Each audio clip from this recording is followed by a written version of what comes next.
રાણી નિયતિના વંદન. તો આજે મહાભારતની 20મી વાર્તા અર્જુનનો મત્સ્યવેદ. આની પહેલાની વાર્તા બકાસુરનો વધ. જો એ વાર્તા તમે નથી સાંભળી તો અવશ્ય સાંભળી લેજો. તો ચાલો શરૂ કરીએ આજની વાર્તા. પાંચાલના રાજા દ્રુપદે તેમની પુત્રી કૃષ્ણાના લગ્ન માટે સ્વયંવર યોજ્યો હતો. દ્રુપદના નામ પરથી કૃષ્ણા દ્રૌપદીના નામે પણ ઓળખાતી હતી. એક ચક્ર નગરમાંથી ઘણા બ્રાહ્મણો સ્વયંવરનો ઉત્સવ જોવા અને દાન દક્ષિણા મેળવવા માટે પાંચાલ તરફ જઈ રહ્યા હતા. મહર્ષિ વ્યાસે પાંડવો પાસે આવીને તેમને દ્રૌપદીના સ્વયંવરમાં જવાની સલાહ આપી. તેથી પાંડવો બીજા બ્રાહ્મણોની સાથે પાંચાલ નગરમાં ગયા. પાંડવોને રસ્તામાં ધૌમ્ય નામના એક તપસ્વી બ્રાહ્મણ મળ્યા. ધૌમ્યની વિદ્વતા અને તેજસ્વીતાથી આકર્ષાઈને પાંડવોએ એમને પોતાના પુરોહિત બનાવી લીધા. પાંચાલમાં પહોંચીને પાંડવોએ એક કુંભારના ઘરે આશ્રય લીધો. તે વખતે પાંચાલ નગરીને સુંદર રીતે શણગારવામાં આવી હતી અને ઠેર ઠેર ગાયન, નૃત્ય અને રમતગમતની વ્યવસ્થા કરવામાં આવી હતી. દ્રૌપદીના સ્વયંવર માટે વિશાળ મંડપ બાંધવામાં આવ્યો હતો. દેશ પરદેશના રાજાઓ, મંત્રીઓ અને રાજકુમારો સ્વયંવરમાં ભાગ લેવા માટે આવ્યા હતા. હસ્તિનાપુરથી દુર્યોધન, દુશાસન અને કર્ણ આવ્યા હતા. દ્વારકાથી શ્રી કૃષ્ણ અને બલરામ પણ આવ્યા હતા.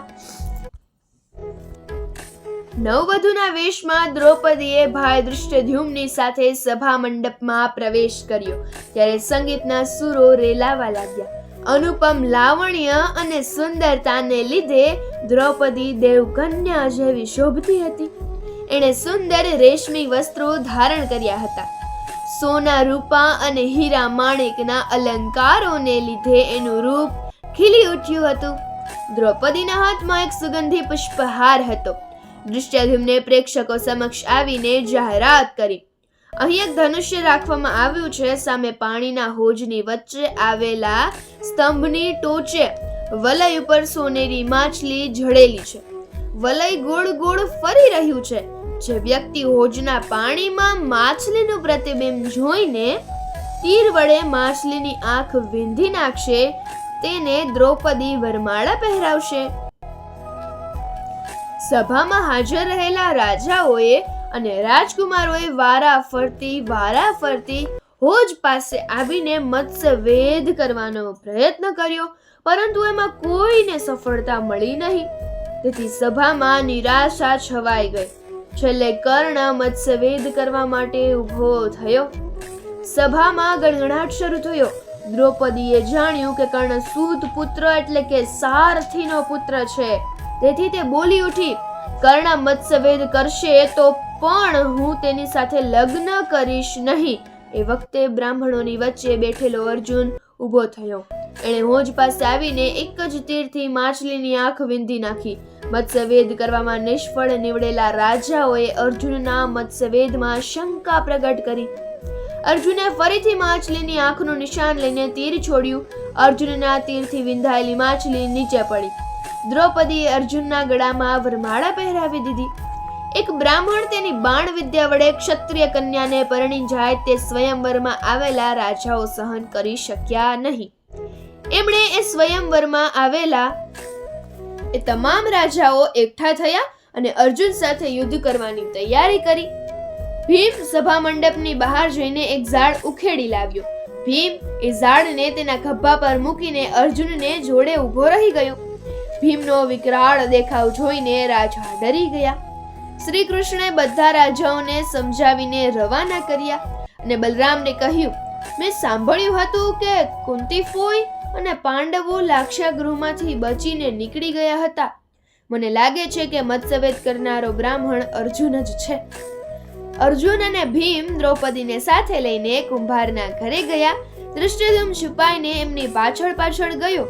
ભીમે બહારથી બૂમ પાડીને કુંતીને કહ્યું, માતા, આજે અમે તમારા માટે એક સરસ ભેટ લાવ્યા છીએ. કુંતીએ ઘરમાંથી જ જવાબ આપ્યો, તમે જે લાવ્યા હોય તે પાંચેય ભાઈઓ વહેંચી લો. થોડી વારમાં ઘરની બહાર આવીને કુંતીએ દ્રૌપદીને જોઈ ત્યારે તે મૂંઝાઈ ગયા. અર્જુને કુંતીને કહ્યું, માતા, તમારા વચન મિથ્યા ન થાય. અમે પાંચેય ભાઈઓ દ્રૌપદી સાથે લગ્ન કરીશું.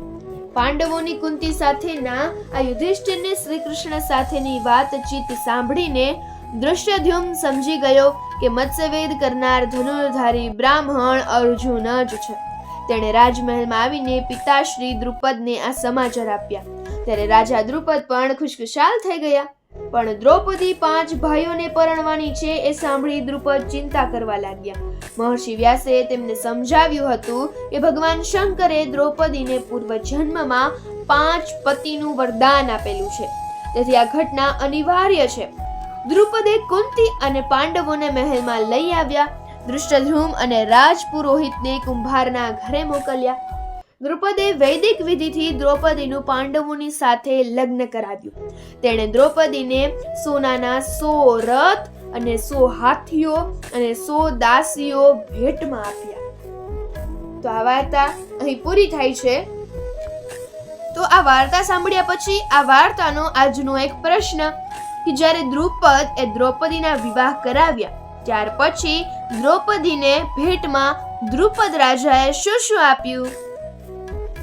આ પ્રશ્ન છે અને તમારે એમનો જવાબ કોમેન્ટમાં આપવાનો છે. આ વાર્તા ગમી હોય તો આ વાર્તાને લાઈક કરજો, કોમેન્ટ કરજો અને સાથે સાથે શેર પણ કરજો. જય શ્રી કૃષ્ણ.